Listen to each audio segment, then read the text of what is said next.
Puji Tuhan, silakan duduk kembali jemaat Tuhan. Sebelumnya saya menyapa bagi kita semua yang telah hadir pada pagi hari ini. Shalom. Boleh sambil mengangkat tangan dan tersenyum. Shalom. Saudara, walaupun ada di tanggal tua, menurut orang saya percaya kalau kita ada sampai hari ini semua karena kemurahan Tuhan. Amin. Saya percaya kita telah menikmati hal yang luar biasa. Mulai dari bulan Januari tidak terasa kita sudah ada di akhir bulan 9 lagi. Dan kurang lebih 3 bulan kita akan tinggalkan tahun ini dan akan memasuki tahun yang baru kalau Tuhan kehendaki. Saudara, terima kasih buat kesempatan diberikan kepada saya pada pagi hari ini untuk menyampaikan kebenaran firman Tuhan. Mari sama-sama kita membuka Alkitab kita dan kita akan temukan pembacaan kita dalam 1 Tawarik pasalnya yang ke-28. Ayatnya yang ke-9, kita akan membaca secara bersama-sama ayat ini. Sekali lagi 1 Tawarik, pasal yang ke-28, ayatnya yang ke-9.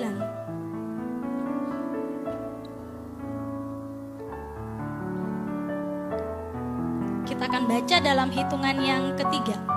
1, 2, 3. Dan engkau, anakku Salomo, kenallah Allahnya ayahmu dan beribadahlah dengan tulus ikhlas dan dengan rela hati, sebab Tuhan menyelidiki segala hati dan mengerti segala niat dan cita-cita. Jika engkau mencari Dia, maka Ia berkenan ditemui olehmu.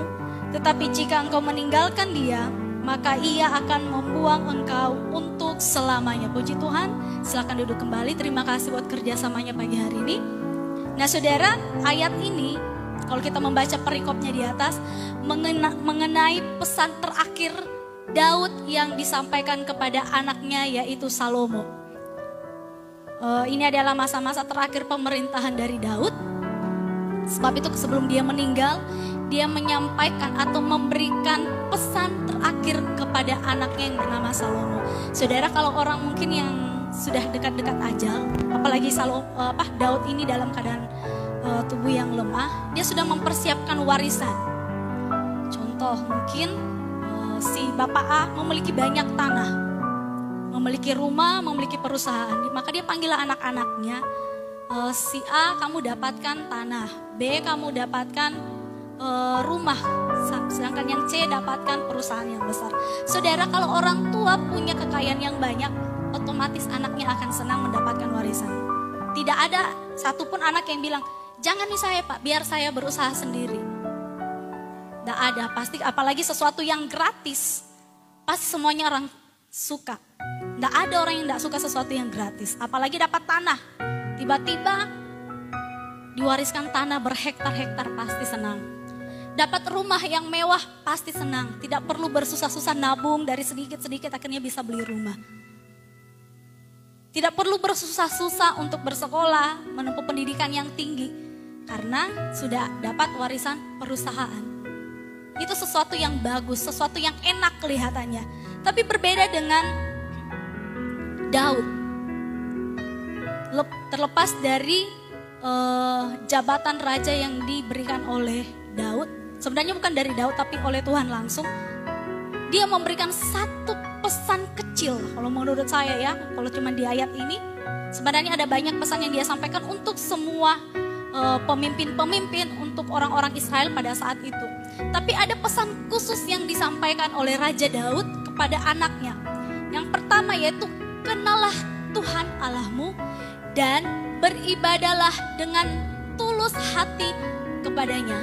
Kalau kamu meninggalkan Dia, maka Dia akan membuang kamu. Saudara, kalau kita baca sekilas ayat ini ayat terlalu biasa. Tapi saudara, kalau kita membaca kalimat terakhir, kalau kamu meninggalkan Dia, kalau kamu meninggalkan Tuhan, maka kamu akan dibuang.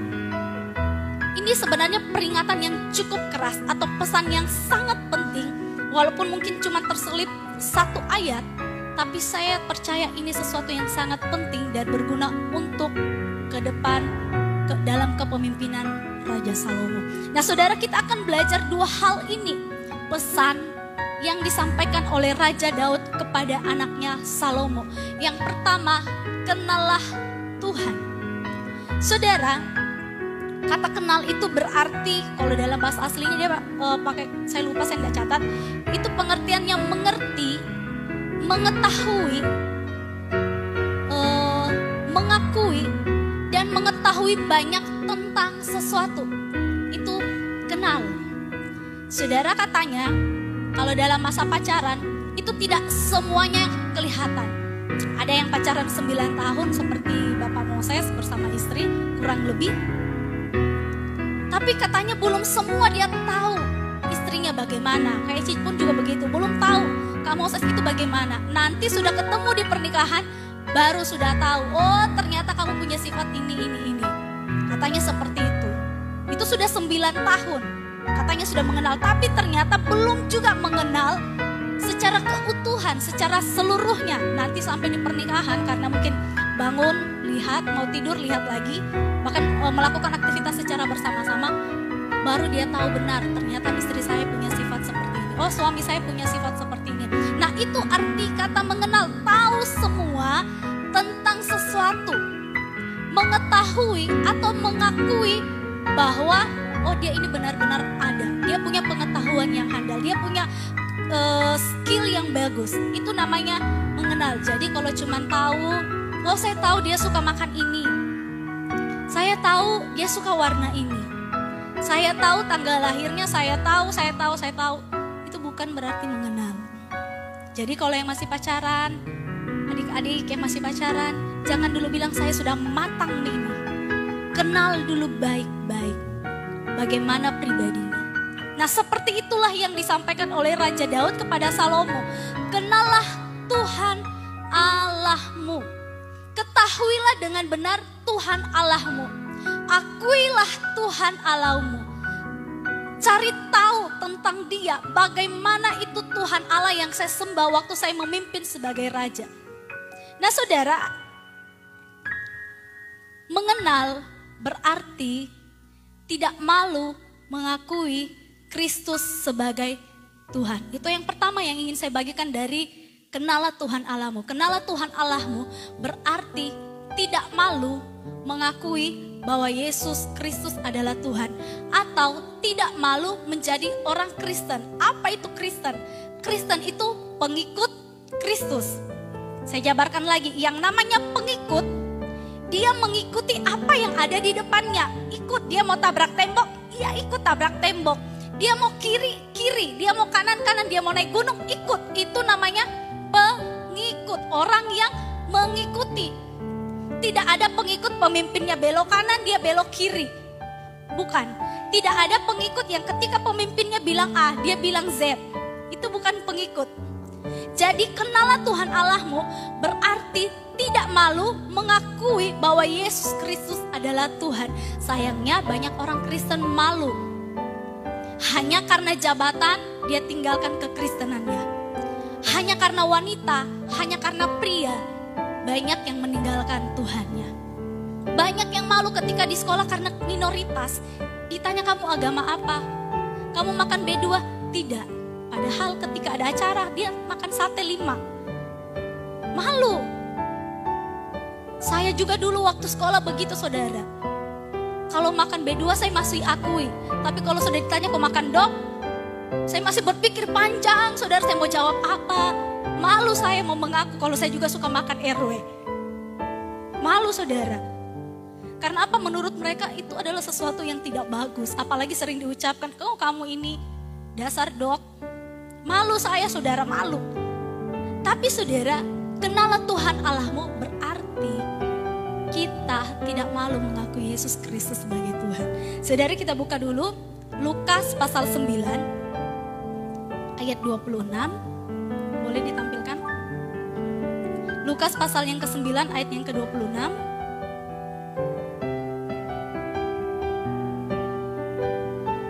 Saya akan bacakan. Sebab barang siapa malu karena aku dan karena perkataanku, anak manusia juga akan malu karena orang itu apabila ia datang kelak dalam kemuliaannya, dan seterusnya dan seterusnya. Saudara malu aku Yesus Kristus sebagai Tuhan, saudara.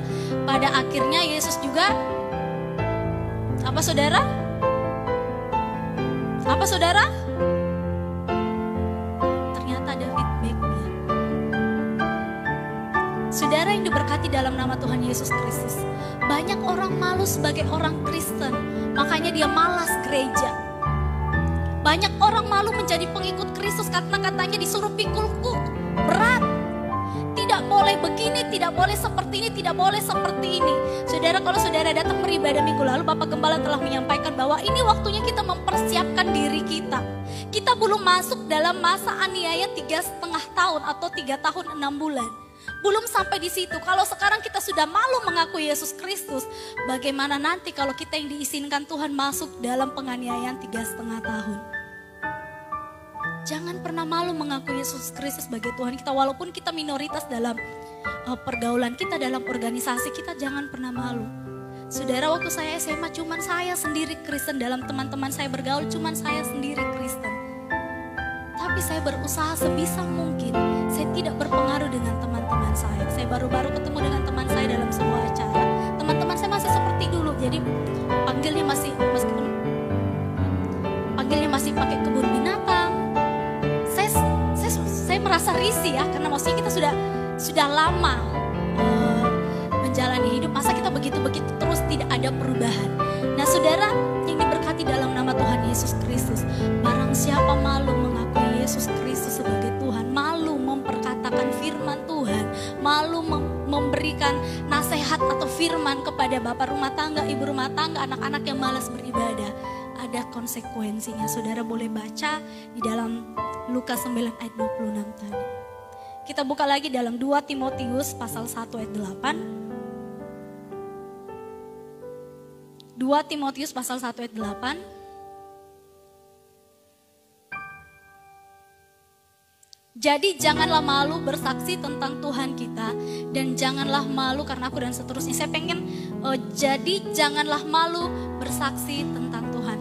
Sudah berapa banyak yang pernah bersaksi bahwa Yesus Kristus adalah Tuhan? Ada yang pernah bersaksi di kantornya mungkin? Di sekolahnya mungkin? Ada yang pernah bersaksi? Menceritakan Kristus? Berapa orang ini kira-kira yang hadir ini? Ada sekitaran 100-an ya. Belum ada yang pernah menyampaikan kepada suaminya mungkin, Pak, ingat Tuhan kita itu Yesus Kristus, dan menurut aturannya kita harus beribadah di hari Minggu. Ada yang seperti itu? Dari 100 orang belum ada? Saudara, jangan malu memperkatakan firman kepada siapapun. Itu tugas kita. Bukan tugasnya orang lain, bukan cuma tugas kami, para hamba-hamba Tuhan, majelis, seluruh pelayan altar. Bukan. Tugas kita semua untuk memperkatakan firman kepada orang yang belum percaya. Nah saudara, bahkan di dalam kitab Lukas dikatakan bahwa barang siapa mengakui Kristus adalah Tuhan kita, maka dia juga akan diakui oleh Tuhan. Sebab itu kenalah Tuhan. Cirinya jangan pernah malu mengakui bahwa Yesus Kristus adalah Tuhan kita. Jangan pernah malu untuk menjadi pengikut Kristus. Seringkali kita disepelekan. Seringkali kita mungkin diberikan perlakuan yang kurang baik. Tapi tetaplah menjadi pengikut Kristus. Ketika Kristus berjalan, ikut dia dari belakang. Karena saya percaya Tuhan lebih tahu jalan yang terbaik, yang mana yang harus kita tempuh. Mungkin kita akan berkata, Tuhan tapi jalan ini kerikil. Tuhan banyak batu tajam. Tapi percayalah jemaat Tuhan, ketika Tuhan yang menyuruh kita, dia akan menyertai kita. Yang kedua, mengenal Tuhan berarti memandang Tuhan atau melihat Tuhan dengan cara yang benar. Banyak orang menjadi pengikut Kristus, tapi tidak melihat Tuhannya dengan benar. Contoh saudara, banyak orang Kristen menjadikan Tuhan itu seperti dokter. Salah? Tidak. Tapi seringkali posisinya Tuhan itu hanya sebagai dokter. Jadi ketika kita sakit, baru datang. Atau mungkin psikiater, ketika kita ada dalam mental yang kurang bagus, atau ke psikolog, baru kita datang konsultasi. Bahkan ada orang Kristen yang menempatkan Tuhan lebih rendah daripada manusia. Ada banyak. Karena apa? Pola pikirnya, cara berpikirnya tentang Allah ya cuma stuck di situ. Saudara, kalau kita baca dalam Yohanes pasal 6 ayat 26, kita baca Yohanes pasal 6 ayatnya yang ke-26.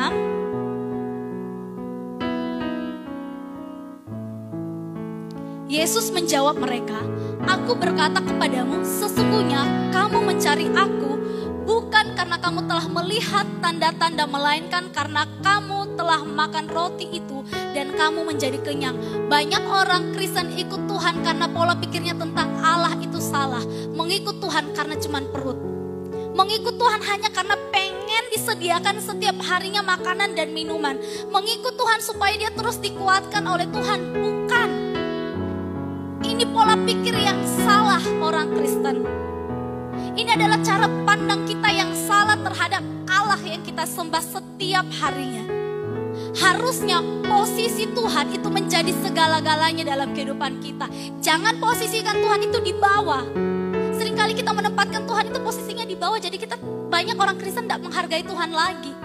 Banyak orang Kristen yang ikut Tuhan ya sudah. Kalau Tuhan bilang A, kita malah menentang Tuhan. Banyak orang Kristen hanya mengikut Tuhan supaya kenyang. Banyak orang ke gereja hanya karena supaya kebutuhannya dicukupkan oleh Tuhan. Banyak orang melayani hanya sekarang karena PK. Banyak orang melayani supaya keuntungan pribadinya tercukupi, kebutuhan pribadinya dicukupi. Ubah pola pikir kita ketika kita mau mengenal Tuhan. Mengenal Tuhan dengan benar berarti menjadikan Tuhan itu segala-galanya. Ada dua orang berteman, satu Batak, satu bukan. Akhirnya dia bertanya, yang si bukan Batak ini tanya kepada temannya, "Kenapa sih kalian kalau datang ke gereja itu harus make up, harus pakai sanggul, harus pakai kebaya?" Temannya bilang begini, "Kalau kamu ketemu pimpinan kamu dandan tidak?" "Iya, Mak." "Kamu pakai baju kamu yang terbagus tidak?" "Iya, Mak, saya akan pakai baju saya yang terbagus, terbaik, karena mau bertemu dengan pemimpin saya."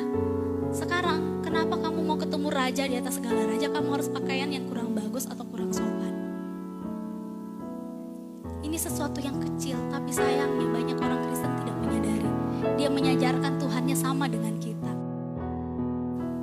Jangan, Tuhan itu harus di atas segala-galanya.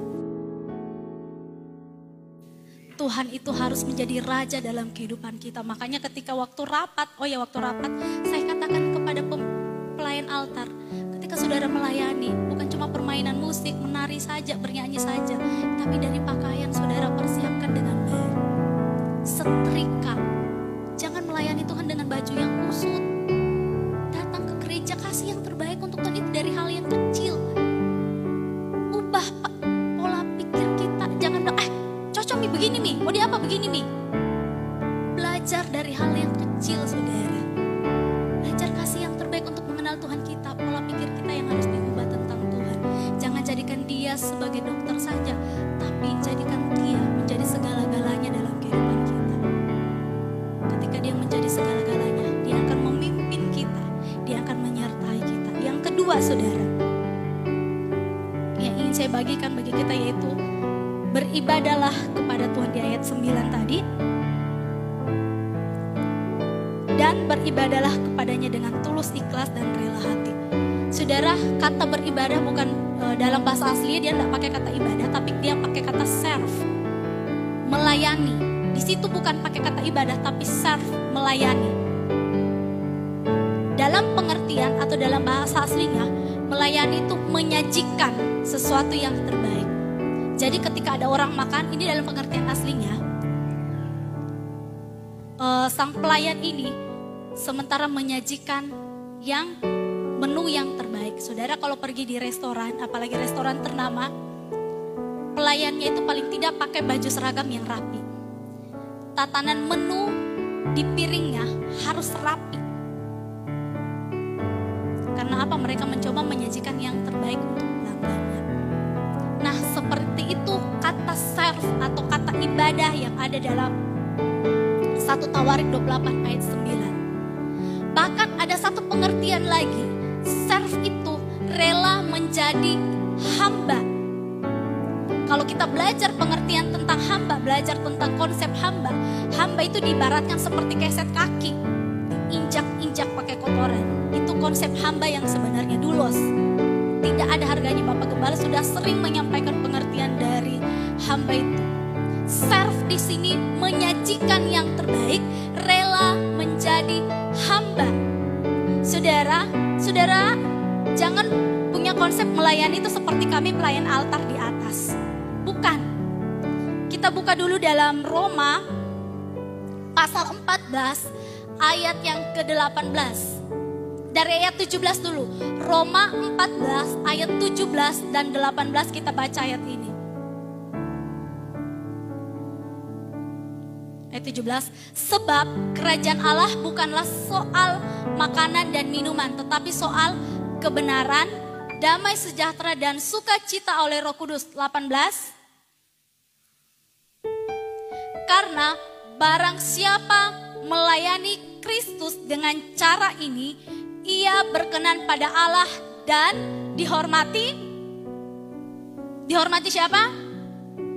Barang siapa melayani dengan cara ini. Cara ini kita kembali di ayat 17. Kebenaran, damai sejahtera, sukacita.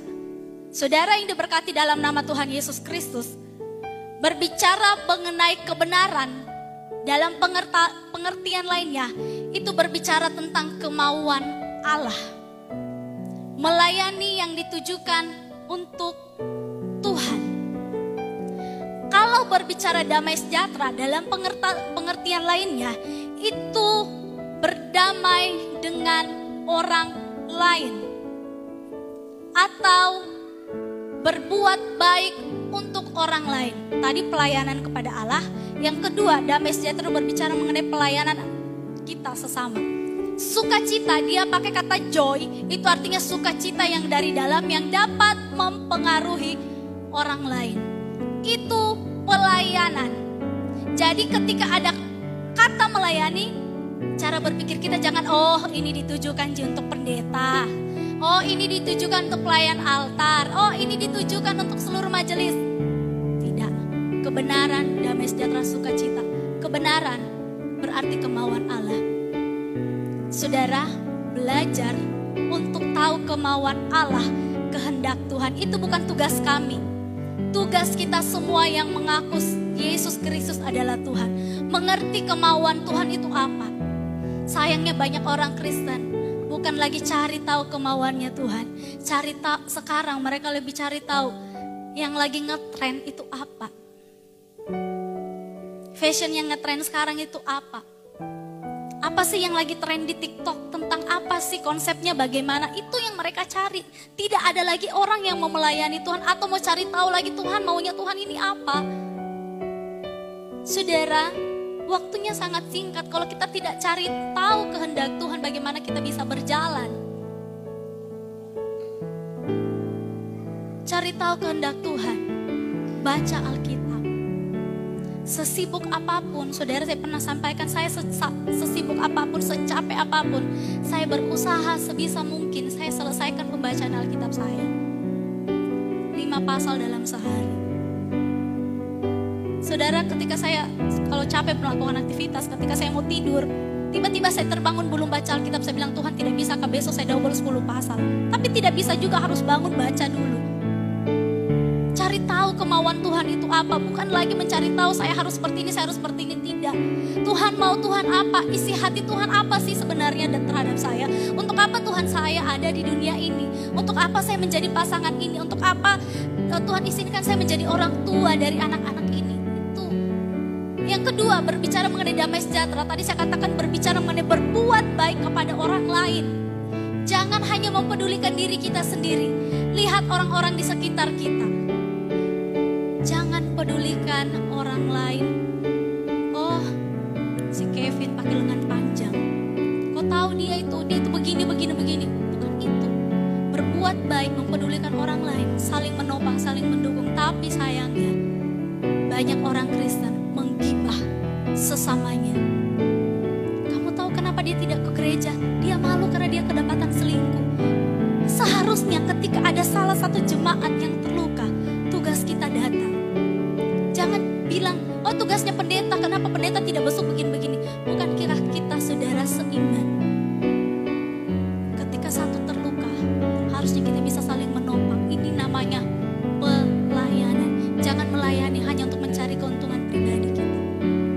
jangan melayani supaya saya diuntungkan. Kan, melayani. Saudara, kalau sekali lagi kita bilang, berbicara mengenai konsep melayani hamba, sakit. Berbuat baik terhadap orang yang terus menyakiti kita, terhadap suami yang kasar, terhadap anak-anak yang kasar, berbakti kepada orang tua yang mungkin kita menyimpan akar pahit, itu sulit. Itu namanya pelayanan. Sakit, berbicara mengenai hamba sesuatu yang sakit, diinjak tidak ada harganya. Tapi sekali lagi, barang siapa melayani dengan cara ini, dia akan dimuliakan oleh Tuhan. Saudara, yang terakhir yang tadi mengenai sukacita. Ya, joy itu bersukacita yang dari dalam, yang dikerjakan oleh Roh Kudus. Masalah apapun, ini berbicara terhadap diri kita sendiri. Masalah apapun yang kita hadapi, biar Roh Kudus yang mengambil alih, sehingga ada selalu sukacita bukan persungutan. Itu namanya pelayanan. Saudara, kenallah Tuhan Allah kita dengan benar. Beribadah atau layanilah Tuhan kita. Maka tadi dikatakan bahwa Tuhan akan berkenan terhadap kita dan tidak akan pernah membuang kita. Ini firman Tuhan yang dapat saya bagikan bagi kita pada pagi hari ini.